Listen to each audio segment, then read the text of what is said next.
News correspondent who work here and abroad, is in downtown New York. Scott? Dan, the last 3 hours or so, I've been down here a couple of blocks from the World Trade Center. We're just now getting the first wave of firemen and paramedics who have been working the scene around the rubble of the World Trade Center buildings. They're starting to walk out now as their shifts are replaced, and we've had an opportunity to talk to some of them. One gentleman, actually an elderly man, who told me he was a retired New York City fireman who ran to the scene when he heard what had happened to help out, described for us a scene in terms of bodies and body parts strewn all about the area around the two World Trade Center towers. In the streets, he described them, on the sidewalks. He said there didn't seem to be many walking wounded in the area. What he saw primarily was bodies and parts of bodies. He didn't care to estimate how many there were. I asked him if he could give me some idea, and he looked at me and said it's countless. We also spoke with Lieutenant Rene Diavola of Battalion 4 here in the New York City Fire Department. He's an EMT. He was the first EMT supervisor at the scene after the first airplane hit the first tower. He told us that he was working triage when the second airplane hit the second World Trade Center tower. He saw the airplane come in and saw it cut the building, as you have already seen on videotape. It seems almost in half when it hit. He described the debris raining down on the firefighters, the paramedics, the police officers who were responding to the very first of the two plane impacts. He said, I saw the building collapse. There was debris falling all around me. And at the point that the first building came down, he said that the firefighters were trapped in a swirling mass of debris and smoke, and he described how he and other firefighters literally held hands and walked up the street to try to get to safety. As soon as he found a telephone, he told me that he called his wife to tell her that he loved her. We have spoken to a number of firemen who have come out of there. You have to understand, Dan, the difficulty down there is it's impossible to see. I'm standing just a couple of blocks away. As you see on your live cameras, there's a huge towering cloud still above lower Manhattan. And down here on the ground, people are telling us that only a couple of blocks closer in, you can't even see your hand in front of your face. It's very, very difficult to work, to see, to breathe. One fireman stepped out of there and told us, the world is an evil place. I know that now. Dan? Scott Pelley in lower Manhattan. We've just passed the 1 o'clock hour in the east. A little more than 4 hours ago is when all of this started. 3 hijacked planes crashed into major U.S. landmarks this morning. They destroyed both of New York's 110-story tall towers, and they plunged into the Pentagon. This is the timeline. The South Tower of the World Trade Center was hit around 9 o'clock. Then the North Tower was hit. Air traffic in the U.S. was closed about 9:30. President Bush spoke from Florida. At that time, he's spoken since via videotape from Louisiana. Around 10 o'clock, a plane crashed at the helicopter pad at the Pentagon, did damage, set fire to portions of the Pentagon. There have been some casualties. Any dead, we don't know. There were some injured because we saw them at the Pentagon. Then the South Tower incredibly collapsed. Then the North Tower, the Twin Towers, the World Trade Center collapsed. And one pauses after you say that because, you know, it's almost unbelievable. And then there was a plane crash in Somerset County, Pennsylvania. That's in the Pittsburgh area. Now, Pentagon spokesman Glenn Flood is just now quoted as saying, and I quote him directly, that there have been extensive casualties and an unknown number of fatalities at the Defense Department. That's the first time they've confirmed that they've been casualties. We go to CBS News Pentagon correspondent David Martin, our national security correspondent. David? Dan, over my shoulder, you can see the fire engine still trying to put out the fire that began when the plane hit the building. If you were at a different location, you would be able to see that plane cut into that building just like an axe into a birthday cake.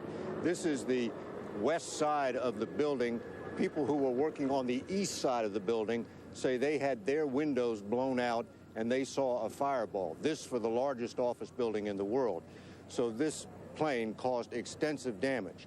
Now, eyewitnesses have described a plane which the FBI decided was a description of a commercial 767 airliner or a 757, which would be consistent with the report of the airliner being hijacked, the American Airlines airliner being hijacked as it was taking off from Dulles bound for the West Coast.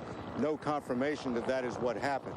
As to extensive casualties, certainly anybody that was on board that plane could not have survived that crash, and anybody who was in the direct path of that plane when it hit the building could not have survived. From a different perspective, you can see that floors 2, 3, 4, and 5 have all collapsed in on each other. It is a sight which I'm sure nobody in their wildest imagination thought they would ever see. David Martin at the Pentagon, our national security correspondent. Jim Stewart, one of the best reporters in America when it comes to this kind of situation, has been working this story from the very beginning in Washington, and has new information about the early reports of a plane crashing at or near Camp David, the presidential retreat outside of Maryland. Jim? Dan, the FBI now is trying to sort together what has actually happened here and what they still don't understand. And what they do know has happened is, of course, 3 separate terrorist attacks in the United States: the World Trade Center, at the Pentagon, and some event that has occurred in Pennsylvania, including that affected a commercial airliner. Because of the proximity of that crash of the commercial airline in Pennsylvania to Camp David, there is a presumption by some in law enforcement that Camp David may have been the target of that attack. That, of course, was a hijacked commercial aircraft that we are told did not respond to repeated attempts to communicate with it either by the military or the FAA. Now, other things that the government is confirming at this hour. Number one, they received no warnings. They had no hint of any attack against domestic targets in the United States. Number two, they have not received any claim for any of these attacks from anyone. And number three, although they have no evidence that this is the case, they are assuming and presuming that there could be additional attacks within the United States and are reacting appropriately. To do so, they have set up command posts, we are told, in Washington, in Phoenix, and in Los Angeles. Moments ago, the Attorney General of the United States returned from out of town. He was taken by an armored car convoy to the FBI headquarters. Would you ask him, please? Excuse me, Dan, we have a little bit of confusion here in our newsroom at the moment. I can also say that the intelligence community is now saying officially that they do believe that these attacks have the signature, as one official put it, of the Al-Qaeda organization. That, of course, is the terrorist organization that is under the control of Osama bin Laden. They said that is, quote, our lead theory. Dan? Jim Stewart in Washington. Now at Barksdale Air Force Base in Shreveport, Louisiana, President Bush is about to come out. We believe this is live, although we've been told earlier that it'd be played on videotape. Here is the president.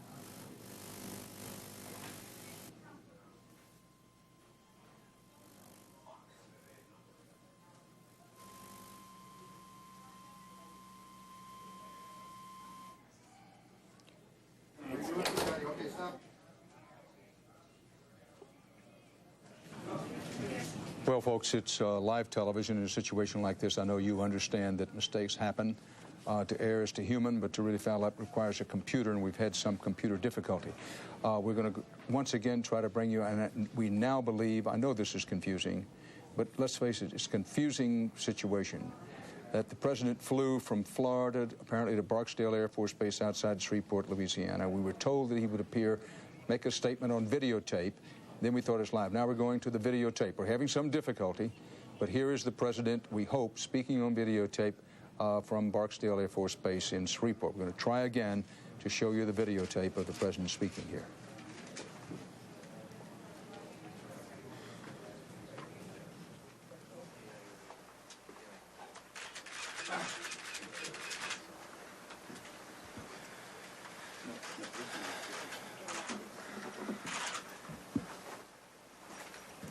Freedom itself was attacked this morning by a faceless coward, and freedom will be defended. I want to reassure the American people that the full resources of the federal government are working to assist local authorities to save lives and to help the victims of these attacks. Make no mistake, the United States will hunt down and punish those responsible for these cowardly acts. I've been in regular contact with the Vice President, Secretary of Defense, the National Security Team, and my cabinet.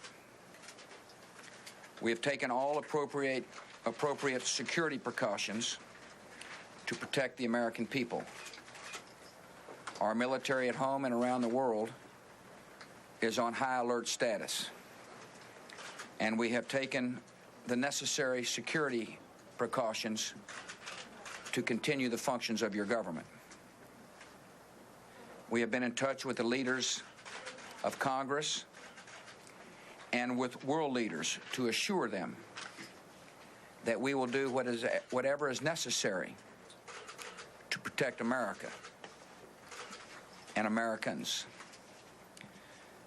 I ask the American people to join me in saying a thanks for all the folks who have been fighting hard to rescue our fellow citizens, and to join me in saying a prayer for the victims and their families. The resolve of our great nation is being tested. But make no mistake, we will show the world that we will pass this test. God bless. President Bush on videotape from Barksdale Air Force Base in Louisiana. Where the president is at this moment, we do not know. The president said freedom itself was attacked by a faceless coward, and freedom will be defended. With us here at our CBS News World headquarters in New York is one of the world's outstanding experts on terrorism, Jerry Hauer, who's the former commissioner of the mayor's office here in New York City of Emergency Management. He's now a terrorist expert with Kroll Associates. Jerry Hauer, thanks for being with us. Sure, Dan. A lot of talk about rage and revenge. It's being said in Washington, this quote bears the signature of Osama bin Laden. What is the workaday American to think about what has happened in our country today? Well, I think the first focus right now has to be on the victims and the families of this horrific event, and on the work of the rescue workers that both here and in Washington. Certainly our prayers go out to them. And we've seen just a devastating event today. At the same time, we have to recognize that this was a cowardly act. This was an attack on the United States. I'm sure that the good work of the FBI in time, they will track down. Certainly this has the signature of bin Laden, but I think it's premature to point fingers. I think that we need to let the FBI do their work and try and point the finger as time goes on. Right now, the focus has to be on the response here in New York and in Washington. Well, let's talk about that. What is happening at the city? Joe Shortsleeve in the Channel 4 newsroom. We want to bring you up to date on how these terrorist attacks have affected people here in Boston and throughout the state of Massachusetts. As you're well aware at this point, Logan Airport remains closed at this hour. We want to tell you which two flights were directly involved with the Boston connections. The first is American Airlines Flight 11. It crashed into the World Trade Center. 81 passengers, 2 pilots, and 9 crew members were on board. It was a Boeing 767. The other plane that crashed this morning was United Airlines Flight 175. It was from Boston to Los Angeles. They aren't saying right now where that plane actually crashed. There were 56 passengers, 2 pilots, and 7 crew members on board that flight. It was a Boeing 767. It left Boston at 7:58 this morning. morning. What we want to do now is check in with Josh Binswanger. The governor spoke just a few moments ago. One thing she did say is that the special primary